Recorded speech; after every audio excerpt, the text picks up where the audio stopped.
The main focus of this lesson video is about the trigonometric identities. We will also determine whether an equation is an identity or a conditional equation, derive the fundamental identities, and simplify trigonometric expression using the fundamental identities. Before we will discuss the first lesson, we need first to recall some important concepts that are useful in understanding these topics. Recall the following special factoring formula.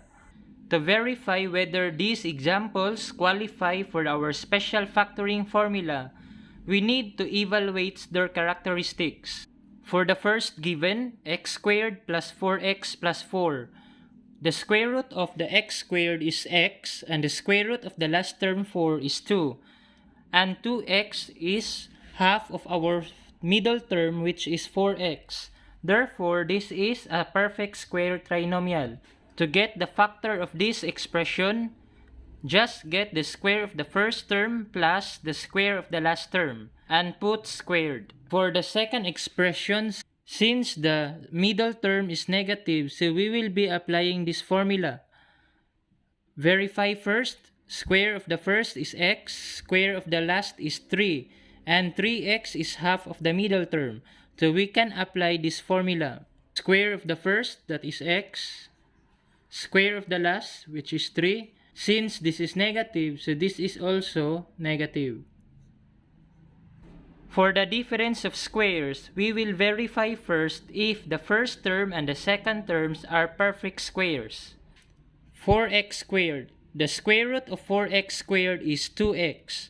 For the second term, the square root of 9 is 3. Therefore, the two terms are perfect square. Applying now the formula a plus b times a minus b, so we have this one. For the difference of cubes, we will get first the cube root of the two terms. In that given, x cubed minus 8. The cube root of x cubed is x, and the cube root of 8 is 2. Applying the formula a minus b times a squared plus ab plus b squared, so we have this for x cubed minus 8.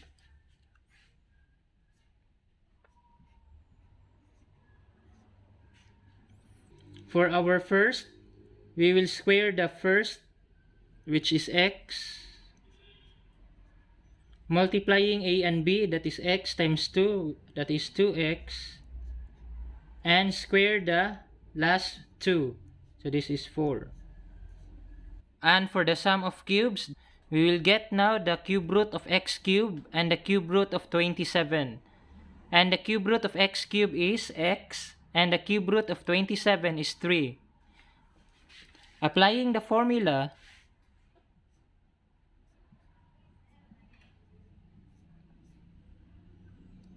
the square of x minus the product 3x and the square of the last. These are some of the basic properties of addition and multiplication: the commutative, the associative, and the distributive property. So take note of this as we go on along with this lesson video. We will now proceed to the rationalizing the denominator with two terms. In rationalizing the denominator with two terms, we need first to find the conjugate. How to get the conjugate of the binomial? We can get the conjugate of the binomial by changing the sign that is between the two terms, but keep the same order of the terms. For example, for a plus b, we will just retain the order of the a and the b, but we will only change the sign. The conjugate of a plus b is a minus b. And the conjugate of a minus square root of b is a plus square root of b. After getting the conjugate, we will multiply the conjugate to both the numerator and denominator. And after that, simplify if possible. For our example, rationalize the denominator of 4 over x plus square root of 3. The conjugate of x plus square root of 3 is x minus square root of 3. Observe in the denominator that this is in the form of the difference of two square, a plus b times a minus b. So we can apply the special factoring formula. In simplifying, 4 times x minus square root of 3, and for the difference of two squares, for the denominator, the product is x squared, that is the square of the first term x, minus the square of square root of 3. So the answer is 3. So for the denominator, we have x squared minus 3. We can further simplify our numerator. 4x minus 4 square root of 3 all over x squared minus 3. Take note that in our denominator, there should be no radical expression.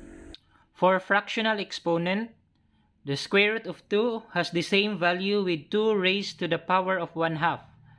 In general, if this is our radical expression, a is the index and c is the exponent of our radicand. In converting radical expression to fractional exponent, just copy the radicand. The exponent of the radicand will be the numerator of our exponent, and the index of the radical sign becomes the denominator. In square root of 2, the exponent of our radicand 2 is 1, and the index of our radical sign for square root is automatically 2. Therefore, the exponent of our 2 is 1/2. This time, we are going to simplify the following: the cube of square root of 5 and the square of the cube root of 3. Since the exponent of 5 is 1 and the index is 2, it becomes 5 raised to 1/2 power, and everything is raised to the third power. Next, multiply 1/2 and the 3. So that becomes 5 raised to the power of 3 over 2. After that, rewrite now the fractional exponent into a radical expression, the denominator as the index and the numerator as the exponent of our radicand. We have square root of 5 cubed. Simplifying, square root of 125. Factoring out 125, that is 25 times 5. The simplified form is 5 square root of 5. For the second given, cube root of 3 raised to the second power. The equivalent is 3 raised to 1/3 raised to the second power. This time, multiply the exponent and rewrite the fractional exponent into a radical expression. That becomes cube root of 3 squared. Simplifying, that is equal to cube root of 9. And we cannot anymore factor out 9 such that one of the factor is a perfect cube. We will now proceed to the lesson 1. And this is about the identity and conditional equation. Consider the following groups of equation. The left-hand side is equal to the right-hand side for group B. And for group A, some values of the variable in the domain may not satisfy the equation. For example, in number 1, for group A number 1, x squared minus 1 equals 0. The values of our x -1 and +1 only. But in group B number 1, the same x squared minus 1, we can have different values, that is all the real numbers, because if we will equate the left hand side with the right hand side, they are still equal. These equations under group B are called identities, and in group A, they are called conditional equations. Identify whether the given equation is an identity or conditional equation. For number 1, that is the given. So let us verify if this is identity or conditional equation. Recall now the formula for the difference of cube. Now, we will get the cube root of the first term, which is x cubed, and the cube root of the second term. The cube root of the first term is x, and the cube root of the second term, which is 2, is still cube root of 2. We will simplify this to our formula a minus b times a squared plus ab plus b squared. So we have that one, x minus the cube root of 2 times the square of our x, x squared, plus the product ab. cube root of 2 times x, so we have that, plus the square of our b, that is cube root of 2. That is now the simplified form of our equation. Therefore, using the difference of cube, this equation is an identity.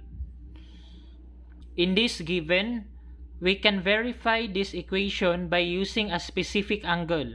Let us first use theta equals 0. Now, we will identify the value of sine 0 and cos 0. By using the hand, sine 0 is 0 and cos 0 is square root of 4 over 2 or 1. So we have that 0 squared equals the cos squared theta is 1 squared plus 1. Simplifying, and they are not equal.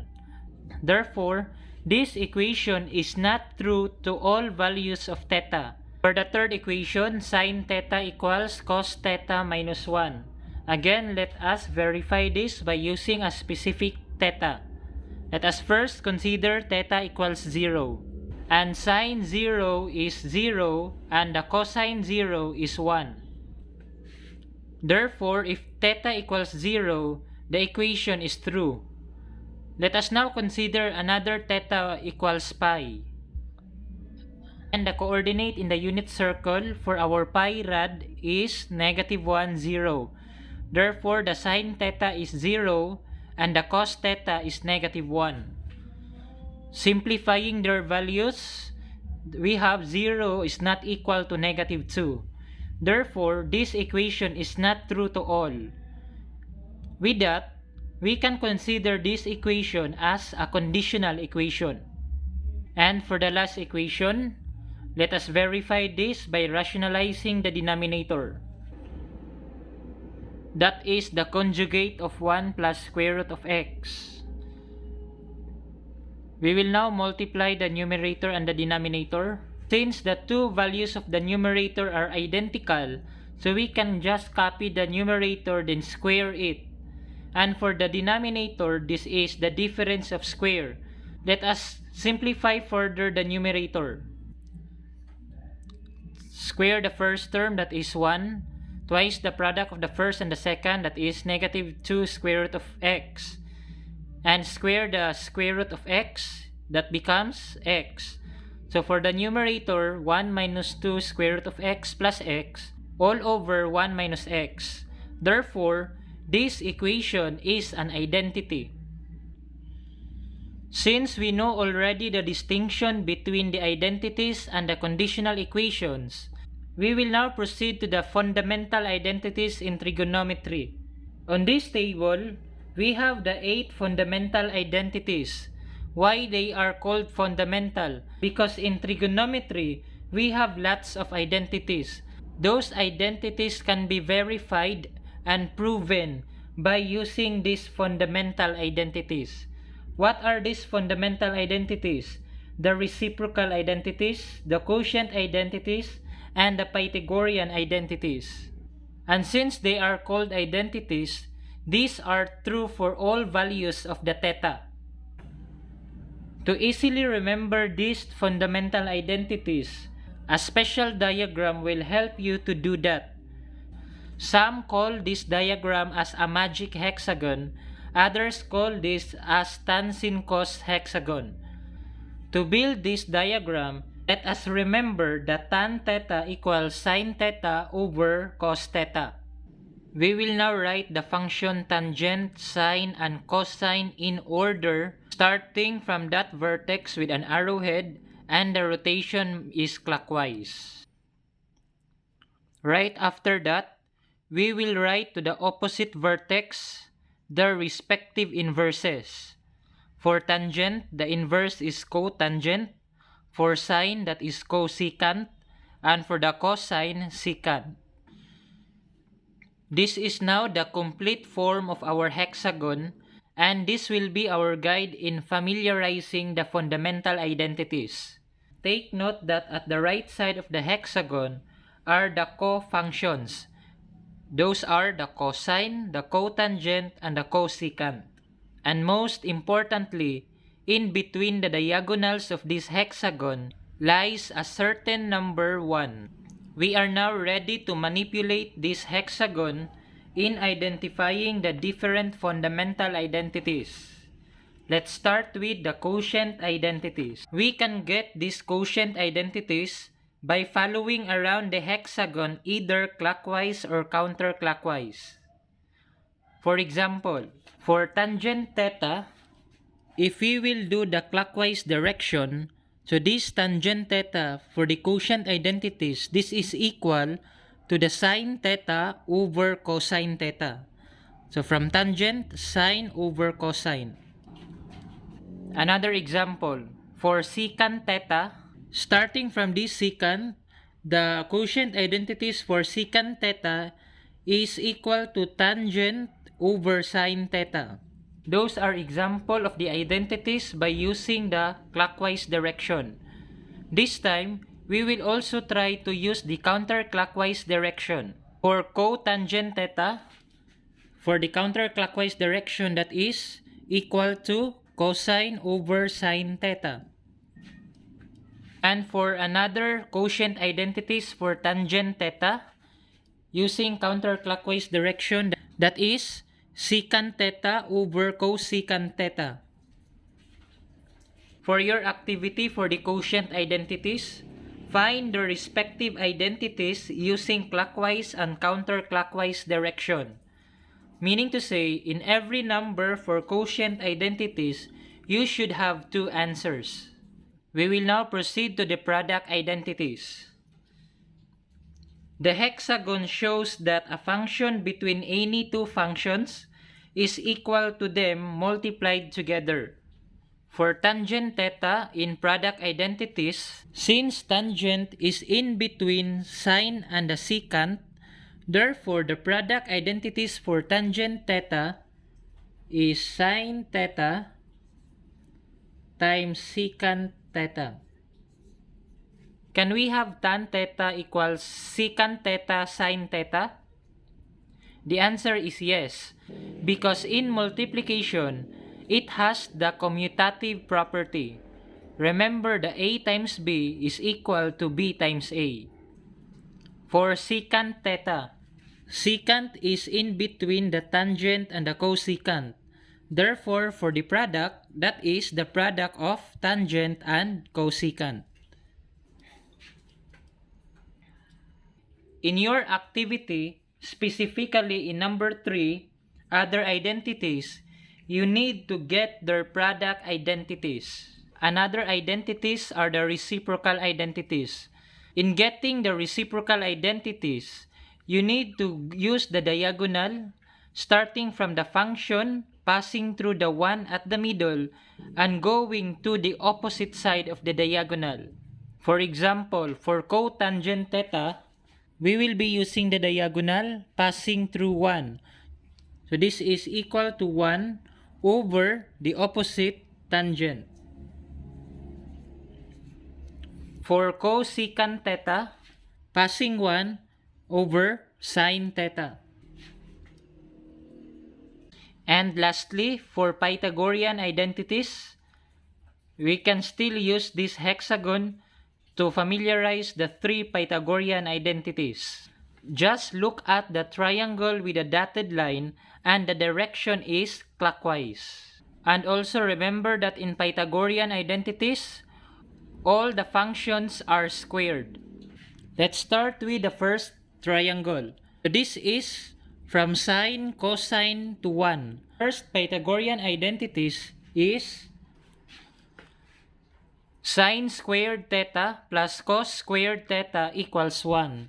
How to get that? That is from sine, cosine to 1. For the second triangle, this is from 1 to cotangent to cosecant. And lastly, for the third, this is from tangent to 1 to secant.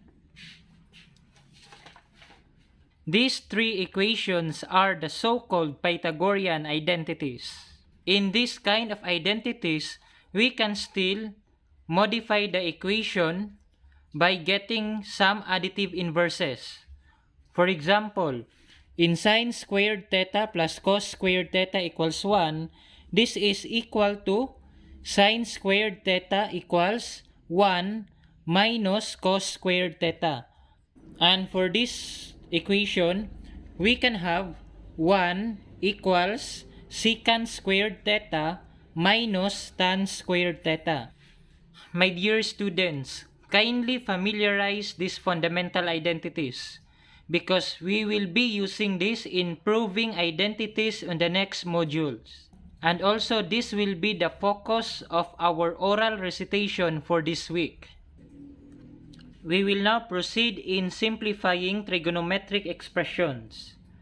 Remember that to simplify trigonometric expressions, use the basic knowledge of algebra as well as the different fundamental identities. In this expression, we have a common term cosecant theta. So the first thing to do is to factor out their common. So we will now divide cosecant theta divided by cosecant theta, that is 1, minus this expression divided by cosecant theta, the remainder is cos squared theta. And the reason for this simplification is factoring. Observe now our factors, the cosecant theta and 1 minus cos squared theta. This is familiar because this is one of the Pythagorean identities. Recall the Pythagorean identities involving this expression. By modifying the equation, we can have sine squared theta, additive inverse of cos squared, that is negative cos squared theta. So this expression is equal to sine squared theta by virtue of the Pythagorean identities. And since this is equal to sine squared theta, we will now substitute this expression by sine squared theta. And what is the reason? The reason is Pythagorean identities. After that, look at the cosecant theta. This cosecant theta is the inverse of our sine theta. So we can use the reciprocal identities for the cosecant theta. It's 1 over sine theta times sine squared theta. Sine squared theta over sine theta. We can cancel the common.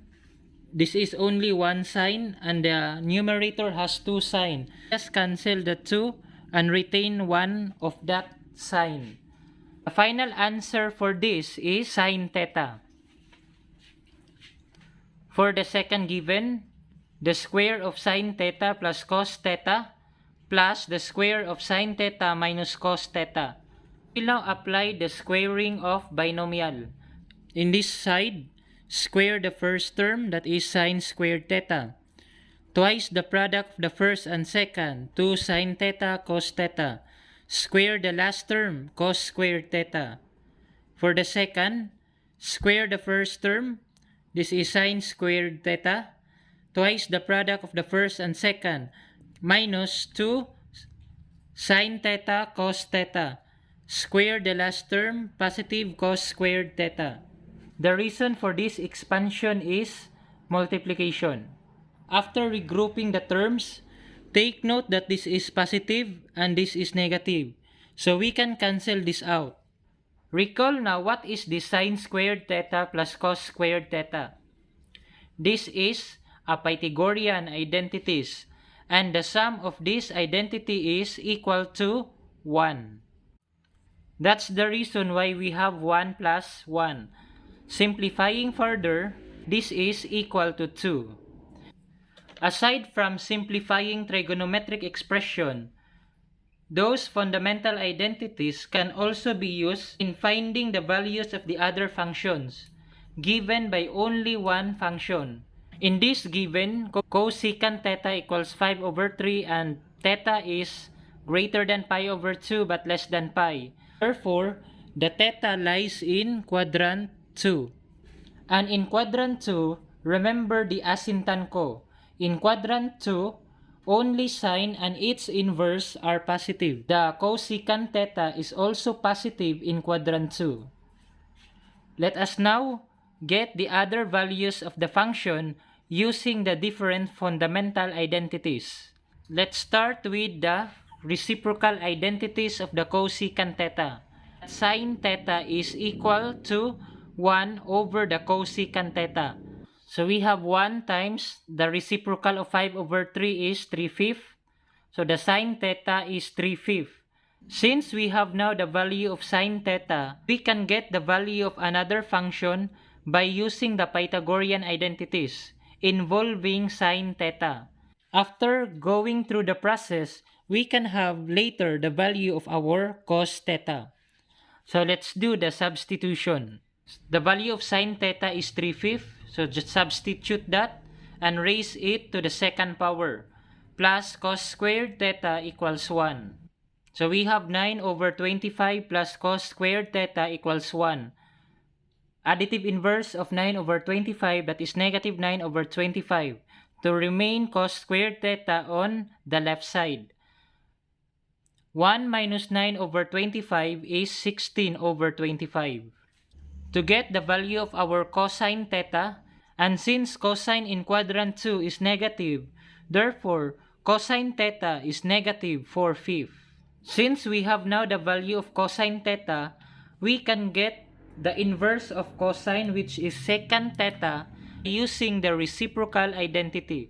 For the secant theta, that is 1 over cosine theta, substituting the value of cosine theta, that becomes 1 over negative 4/5. Getting the reciprocal of negative 4/5, that becomes 1 times negative 5 over 4. And the secant theta is negative 5 over 4. After this, we can use the Pythagorean identities involving secant theta to get the value of our tan theta. Substituting the value of secant theta, which is negative 5 over 4. Simplifying, that becomes tan squared theta plus 1 equals 25 over 16. Get the additive inverse of positive 1, and that is negative 1. That becomes 25 over 16 minus 1, and the equivalent is 9 over 16. To get the value of tan theta, extract the square root of both sides. Getting the square root, we have 3/4. And since in quadrant 2, tangent is negative, therefore, tan theta is negative 3/4.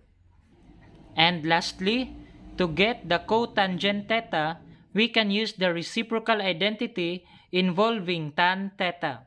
Substitute the value of negative 3/4, and after that, get the reciprocal of the denominator.